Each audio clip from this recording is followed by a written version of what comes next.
Halo sahabat semua, jumpa lagi dengan Kabar 21.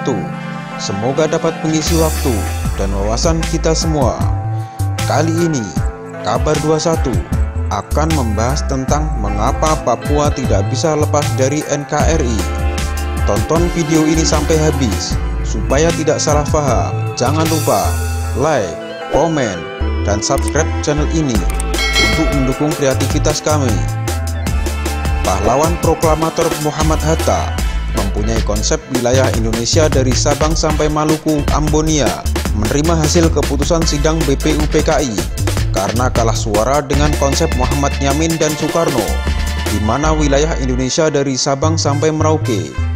Sehingga Papua bagian NKRI sejak 17 Agustus 1945, di mana Belanda tidak menerima kemerdekaan Indonesia tanggal 17 Agustus 1945, meskipun negara-negara di seluruh dunia mengakui kedaulatan Indonesia secara de facto dan de jure.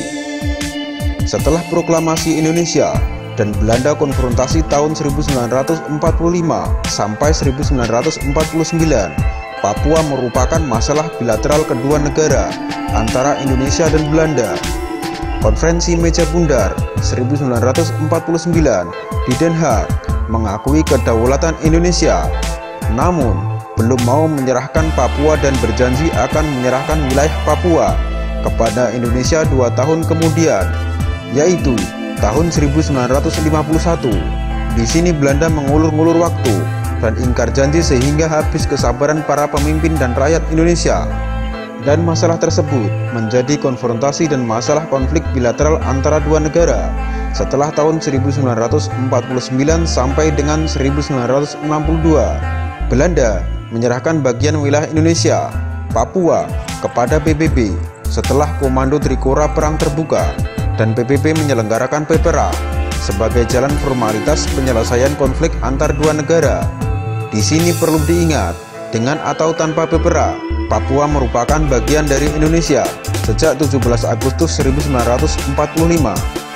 Perang tahun 1945 sampai dengan tahun 1949 berpusat di Jawa karena kekuatan utama Belanda dan pejuang Indonesia, baik laskar, tentara, ulama, dan santri, kaum terpelajar, intelek, berpusat di Pulau Jawa. Namun pejuang bersenjata dan pejuang intelektual, orang-orangnya terdiri dari seluruh suku, baik Jawa, Sunda, Bali, Sulawesi, Kalimantan, Maluku, NTB, Papua, dan lain-lain. Bahkan ada dari India, Jepang, dan orang Belanda yang pro-Indonesia. Setelah konferensi Meja Bundar 1949, Belanda belum mau menyerahkan Papua, dan ketua delegasi Muhammad Hatta belum dapat membawa Papua dalam perundingan tersebut, sebagaimana yang diamanatkan Presiden Soekarno agar Belanda mengakui kedaulatan seluruh wilayah Indonesia, termasuk Papua. Papua sebagai pesan amanah langsung dari Soekarno kepada Hatta, namun Belanda belum mau menyerahkan dan akan dibicarakan kemudian. Indonesia dulu merdeka dari Belanda, tidak ada one man one vote, tidak ada pilihan. Apakah memilih merdeka penuh atau tetap menjadi bagian dari Belanda sebagai salah satu provinsi Belanda, atau menjadi negara Hindia Belanda di bawah kerajaan Belanda?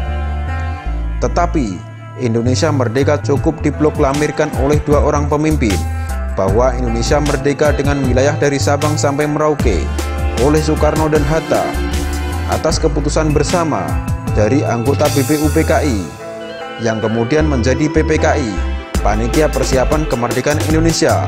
Kenapa para pemimpin Papua tidak memproklamirkan saat Belanda mengulur-ngulur waktu untuk menyerahkan Papua 2 tahun kemudian setelah janji Belanda kepada konferensi Meja Bundar tahun 1949 kepada Indonesia bahwa Papua akan diserahkan 2 tahun kemudian, yaitu tahun 1951.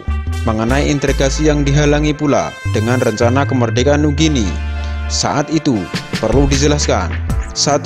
Gerakan Trikora yang dikumandangkan oleh Presiden Soekarno tanggal 19 Desember 1961 adalah akibat dari Belanda tidak menyerahkan kembali Nugini ke NKRI, malah menyiapkan kemerdekaan bagi Nugini pada tanggal 29 November 1961 melalui sidang Nugini Red di Gedung Nugini Red, Gedung DPR Irian Barat, buatan Belanda, untuk mengesahkan simbol calon negara Papua saat itu dengan 3 opsi, yaitu 1. Merdeka penuh, 2. Tetap dengan Belanda sebagai provinsi ke-12 dari Kerajaan Belanda, atau 3. Bergabung dengan NKRI.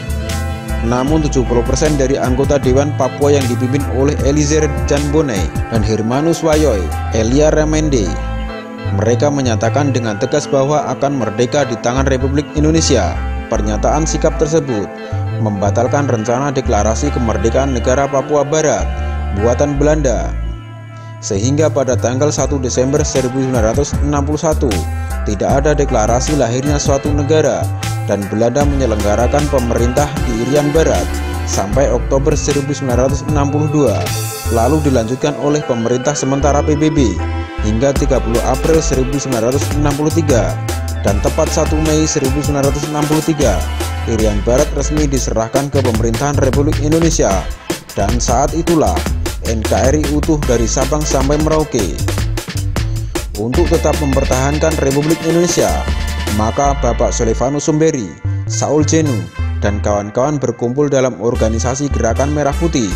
Mereka mengusulkan ke PBB agar sistem referendum di Irian Barat digunakan hukum adat yang biasa dipakai oleh masyarakat, yaitu dengan sistem utusan atau perwakilan. Setelah disepakati oleh Gerakan Merah Putih, PBB, Belanda, dan Indonesia, maka dibentuklah Dewan Musyawarah PPRA dan menentukan pendapat rakyat diselenggarakan sesuai hukum negara kita. Hasilnya, dunia internasional mengakui bahwa Irian Barat adalah bagian yang tak terpisahkan dari NKRI. Sebenarnya, dengan atau tanpa PPRA, tetap saja Papua bagian dari Indonesia.